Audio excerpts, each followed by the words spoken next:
अस्सलाम वालेकुम स्टूडेंट्स। पिछले लेक्चर में हमने डेफिकेशन रिफ्लेक्स को जीआईटी की मोटिलिटी के आखिरी टॉपिक को डिस्कस किया था। आज हम secretory functions of GIT start कर रहे हैं।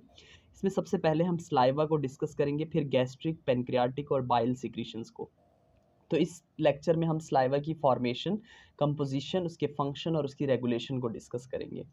बेसिकली जो स्लाइवा होता है, इसके लिए अल्लाह ताला ने स्लाइवरी ग्लैंड्स बनाए हैं हमारे माउथ के अंदर, जिसमें से जो मेन ग्लैंड्स हैं वो पैरोटिड ग्लैंड, सबलिंगुअल ग्लैंड और सब मैंडिबुलर ग्लैंड है। अगर आप इस डायग्राम को देखें तो ये हिस्टोलॉजिकल डायग्राम है एक, जहाँ से बेसिकली स्लाइवा की प्रोडक्शन होती है।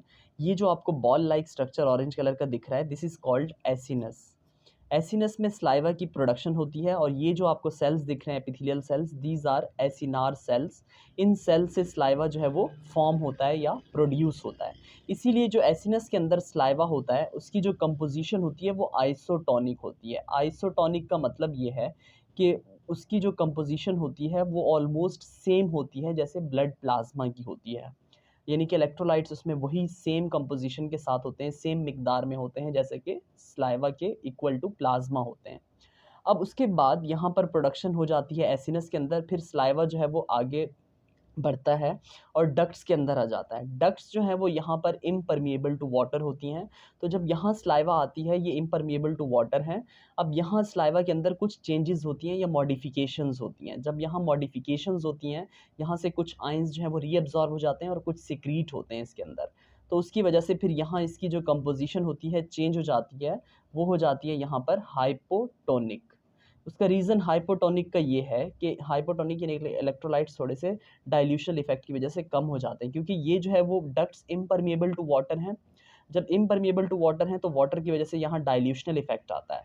और दूसरा होता ये है कि जब यहाँ से डक्ट से स्लाइवा पास होता है, यहाँ से क्या हो जाता है आपके पास, पोटेशियम जो है वो सिक्रीट होता है इनटू द डक्ट्स और उसके साथ साथ बाइकार्बोनेट भी डक्ट्स के अंदर सिक्रीट हो जाता है। जबकि अगर हम यहाँ देखें तो सोडियम जो है वो आउटवर्ड मूव करता है, यानी कि रीएब्जॉर्ब हो जाता है इन डक्ट से, और उसके अलावा क्लोराइड भी रीएब्जॉर्ब हो जाता है। तो इसकी जो है वो कंपोजिशन कुछ यूँ बन जाती है। अगर हम यहाँ बात करें तो ये स्लाइवा बेसिकली हाइपोटोनिक होता है जो हमारे माउथ में आ रहा होता है। उसकी कंपोजिशन कुछ यूँ बन जाती है कि high levels of potassium as compare to blood plasma, high levels of bicarbonate और लो लेवल्स ऑफ क्लोराइड और and low levels of sodium. तो ये जो हमारे पास फाइनल प्रोडक्ट माउथ के अंदर जो स्लाइवा आता है वो इस तरह का होता है। जो एसिनस के अंदर होता है उसकी कंपोजिशन सेम होती है, वही प्लाज्मा वाली जो यहाँ पर आ रहा होता है डक्ट्स के अंदर, और जो फाइनल प्रोडक्ट हमें मिलता है वो हाइपोटोनिक होता है। ठीक है, तो ये हमारे पास हो गया स्लाइवा की कंपोजिशन। अब होता ये है कि ये जो इसकी स्लाइवा की रेगुलेशन होती है ये फ़्लो रेट पे डिपेंड करती है। अगर स्लाइवा बहुत तेज़ी से यहाँ से फ़्लो कर जाए, जब यहाँ से तेज़ी से फ़्लो करेगा तो वो स्लाइवा आइसोटोनिक हमारे माउथ में आएगा। उसका रीज़न ये है कि जब यहाँ से जो है वो एपिथेलियल सेल्स होंगे, इस डक्ट के कोलमनार एपिथेलियल सेल्स, वो जो है वो कम कांटेक्ट में आएँगे उस स्लाइवा से। जब तेज़ी से यहाँ से पास होगा तो जो कनेक्शन होगा, यानी कि जो कांटेक्ट होगा between the epithelial cells, between the saliva, वो कम होगा। तो चीज़ें कम रीअब्ज़ॉर्ब होंगी, तो मोर चांसेस हैं कि वो क्या हो, आइसोटोनिक स्लाइवा आए। और इसी तरह से यानी कि वो जो है वो उसमें सोडियम का कंटेंट और क्लोराइड का कंटेंट ज़्यादा होगा अगर यहाँ से तेज़ी से फ़्लो करेगा। अगर आहिस्ता-आहिस्ता फ़्लो करेगा स्लाइवा यहाँ से, तो यहाँ क्या होगा, जो एपिथेलियल सेल्स हैं कोलमनार और उसके अलावा जो स्लाइवा है, उनका कॉन्टैक्ट जो है वो ज़्यादा एक-दूसरे से कॉन्टैक्ट में आएँगे, क्योंकि स्लो मूवमेंट है स्लाइवा की।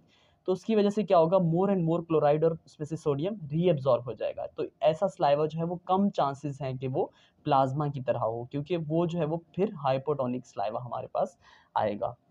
तो स्लाइवा की कंपोजिशन हो गई जी, high potassium, high bicarbonate as compare to blood plasma, low levels of जो है वो chloride and low levels of sodium. उसके अलावा स्लाइवा के अंदर क्या होता है हमारे पास स्लाइवरी अमाइलेज एंजाइम होता है। ये स्लाइवरी अमाइलेज क्या करता है, ये स्टार्च यानी कि कार्बोहाइड्रेट्स की डाइजेशन जो है वो करवाता है। उसके अलावा हमारे पास लिंगुअल लाइपेज भी होता है जो कि लिपिड्स का ब्रेक डाउन स्टार्ट करवा देता है। लाइपेज जो है वो इन द माउथ यानी कि स्लाइवा के अंदर। और बाकी ये प्रॉपर्टी हमने बता दी है कि स्लाइवा क्या होता है, उसकी हाइपोटोनिक होता है, नॉट आइसोटोनिक। एसिनस में आइसोटोनिक, वैसे जो एंड प्रोडक्ट आता है वो हाइपोटोनिक होता है। और स्लाइवा का वॉल्यूम काफ़ी हमें हाई मिलता है as compare to size of gland. इतना बड़ा ग्लैंड का साइज़ नहीं है जितना स्लाइवा प्रोड्यूस हो रहा होता है एक दिन के अंदर ह्यूमन के अंदर। ठीक है, अब हम आ जाते हैं इसके फंक्शंस के ऊपर।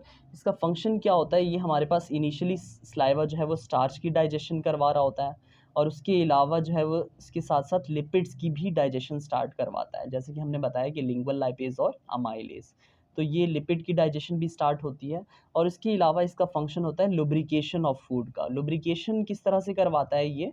लुब्रिकेशन इस तरह से करवाता है कि इसके अंदर म्यूकस भी होता है। जो स्लाइवा होता है इसके अंदर म्यूकस होता है, जिस म्यूकस की वजह से क्या होता है, फिर ये लुब्रिकेट हो जाता है जो फूड होता है, इंजेस्टेड फूड। और उसके अलावा इसका एक और फंक्शन होता है प्रोटेक्शन का, बफरिंग एक्शन है। इसके बफरिंग एक्शन की वजह से क्या होता है, और डाइल्यूशनल इफेक्ट की वजह से, अंदर वाटर होता है तो डाइल्यूशनल इफेक्ट की वजह से जो फूड ईसोफेगस में जाता है, ये जो स्टमक होता है वो डाइल्यूट होके जाता है, तो ये एक प्रोटेक्टिंग इफेक्ट होता है ईसोफेगस के लिए और स्टमक के लिए। अब स्लाइवा जो है वो रेगुलेट किस तरह से हो रहा होता है? रेगुलेट इस तरह से होता है कि हमारे पास एक चीज़ होती है ऑटोनॉमिक नर्वस सिस्टम में, पैरासिम्पैथेटिक नर्वस सिस्टम, और एक होता है हमारे पास सिम्पैथेटिक नर्वस सिस्टम।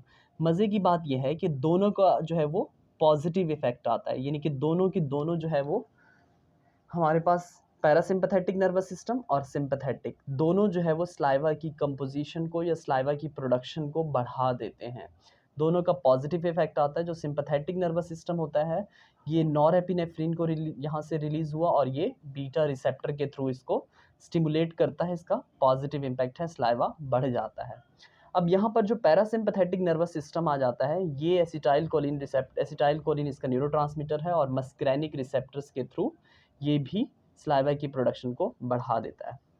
अब कुछ कंडीशंस ऐसी होती हैं, जैसे कि फॉर एग्जांपल हमारे पास आ जाता है नॉजिया, ठीक है, फीलिंग ऑफ बीइंग वॉमिट, और इसके अलावा आपके पास स्मेल, जैसे अच्छी स्मेल आ रही है, अगर खाना बना हुआ है घर में, अच्छी स्मेल आ रही है, तो फिर होता ये है कि उसके साथ साथ फूड की, तो उससे क्या होता है, स्लाइवा की प्रोडक्शन बढ़ जाती है, क्योंकि ये सारी चीज़ें स्टिमुलेट कर देती हैं पैरासिम्पैथेटिक नर्वस सिस्टम को, और फिर पैरासिम्पैथेटिक नर्वस सिस्टम जो है वो फिर स्लाइवा की प्रोडक्शन को बढ़ा देता है। और कुछ चीज़ें जो है वो इनहिबिट करती हैं पैरासिम्पैथेटिक नर्वस सिस्टम को, जैसा कि हमारे पास यहाँ आ जाती हैं कुछ चीज़ें, फेयर, ठीक है, डिहाइड्रेशन, और उसके साथ साथ स्लीप, ठीक है, स्लीप के साथ कुछ एंटीकोलिनर्जिक ड्रग्स आ जाती हैं।